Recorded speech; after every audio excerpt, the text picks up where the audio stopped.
is Scrooge and Marley's establishment, I believe. It is. Have we the pleasure of addressing Mr. Scrooge or Mr. Marley? If I were Mr. Marley, I would not have answered when you spoke just now. He is deaf? He is dead. He died 7 years ago this very night, and he is still dead. Then you would be Mr. Scrooge. How proud your mother must be of your discerning nature. Now out with it. What is it you want? It is Christmas, Mr. Scrooge. I am aware of it. Thank you. No one will let me forget it. And during Christmas, our organization, a charitable one, sees to it, through donations from men such as yourself, that the poor are not forgotten. Forgotten? How could I ever forget them? I pay taxes to support the workhouses for them. They pass me on the streets every day. Every other fool seems to be concerned with their well-being and talks incessantly about their plight. How could I ever forget them? Exactly. I am reminded every day that the poor need this, the poor need that. Put them in prisons where they belong if they haven't the money to pay their debts. At least there they would have a free meal. Are there no prisons? Plenty of prisons. And the workhouses. They can go to the workhouses, put in 15 hours a day at hard labor. Oh, but wait, is it possible? Are the workhouses still in operation? I wish I could say they were not. Those who work there are fed, are they not? They eat gruel. Good. If they want better food, they can go find better jobs. I did. Mr. Scrooge. And I am glad to hear that the workhouses is still in operation. I was afraid that something had occurred to stop them. We are trying to raise money to buy the poor some meat and drink to celebrate Christmas. How much would you wish to give? Nothing. Nothing? I wish to give nothing. I wish to be left alone. I do not make merry myself at Christmas, and I cannot afford to make idle people merry. I pay taxes to support the prisons and workhouses. Let the poor go to them. Many can't go there, and many would rather die. Yes, I know. So they had better do it and reduce the surplus population. But... Good afternoon. Well, good afternoon, Mr. Scrooge. Afternoon, Mr. Scrooge. Merry, happy, Meanwhile, the fog and darkness thickened. The cold became intense, but the Christmas spirit warmed the people of London town. My time grows short. Quickly now. The years fly. Behold. Ebenezer. Belle? It's Belle. She loved you once. And I loved her. You never married. No. She loved another? No, but it wasn't that I loved her less. I loved... You love your money more than you love me, Ebenezer. Belle? Stay. She can neither see nor hear you. Thank you, Spirit. A golden idol has replaced me. You fear the world too much and don't love it enough. I have seen you change from a man of nobility into an evil, twisted slave of greed. Our love was born when we were both poor. But with the acquisition of money, you've changed. You are not the man who loved me. You are not the man I loved. I release you, Ebenezer. Oh, Belle. May you be happy in the life you've chosen. I will not stand in between you and your money. Goodbye, Ebenezer.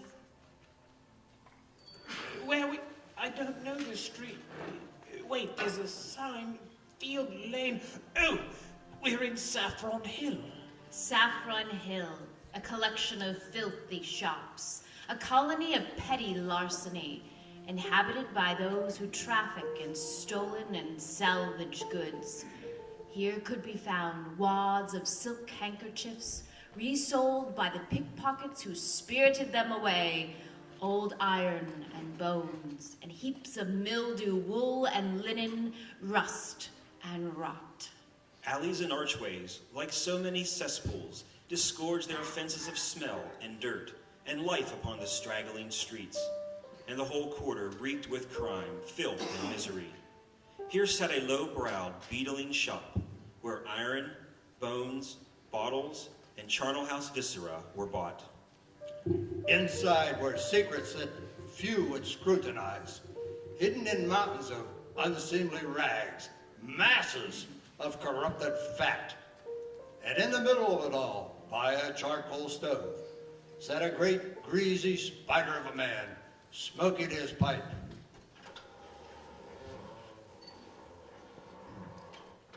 Old Joe, you Well, in? well, Mrs. Dimpler. And you've not come alone? We run into each other down the way. We all been to the same treasure trove and come with plunder. This here's the Widow Crook. Widow Crook? Let's get on with it then. These things is done with ceremony, introductions first. And final, of course, you know the Undertaker's man, Mr. Whitlow. Whitlow? Pleasure. Well, look at the three of ye buried gifts for old Joe, like as if you was the Magi themselves. When would you three meet again, eh? You couldn't have done it in a better place. Come in. All the way. Shut the door after. Listen to it squeak. I ain't a bit of rusty metal in this place has its own hinges, and no such old bones here as mine. What do you got? Undertaker's man first. I got 2 keys, a pencil case, a pair of sleeve buttons, and a brooch of no great value. Ha! No great value at all. It's not fair. By the time I get to them, they've been picked over good. Well, still, business is business. Though there, lots of your account. And I wouldn't give another sixpence if I was to be boiled for not doing it. Who's next? Mrs. Delbert? Widow Crook? I'll wait. Best for last, eh, widow? Here's mine, Joe. Oh, let's see what you have then, Mrs. Delbert. Sheets and towels. A pair of boots. 2 old-fashioned silver teaspoons. A pair of sugar tongs. And a coat. Somewhat the worse for wear. I always give too much to the ladies. It's a weakness. And that's the way I ruin myself. Here's your account then. And if you ask me for another penny, I'd repent of being so liberal and take back half a crown. Now undo my bundle, Joe. All right then. What's this then? Bed curtains? Bed curtains? His own. His own curtain rings too? You don't mean to say you took them down, rings and all, with him lying there? Yes, I do. Why not? You were born to make your fortune. What's this? His blankets? Whose else's you think? He isn't likely to take cold without 'em. On this? You may look through that shirt till your eyes ache, but you won't find the hole in it. It's the best he had. They'd have wasted it. Hadn't been for me. Wasted it? They had it on him to be buried in, but I took it. You took it off him while he was alive? If calico ain't good enough for such a purpose, it ain't good enough for nothing. He can't look any uglier. Mercy. I should have had that shirt by rights. Oh, pipe down, Whitlow. You got plenty. You got anything else, widow? That's the lot. Good. I feared you might be marketing the corpse itself. No. All right, then. People on the street, I couldn't have got it out. Why, wasn't he a natural sort of bloke in his lifetime? That's what I just like to know. That's the Lord's own truth, ain't it? He wouldn't give a poor old woman tuppence, don't I know? If he'd just been nicer to people, he might have had someone looking after him when he was sick. Instead of old dying all alone by himself in his room. Truer words was never spoke. It's a judgment on that's what it is. I don't think he was ever kind to nobody in his life. Spirit,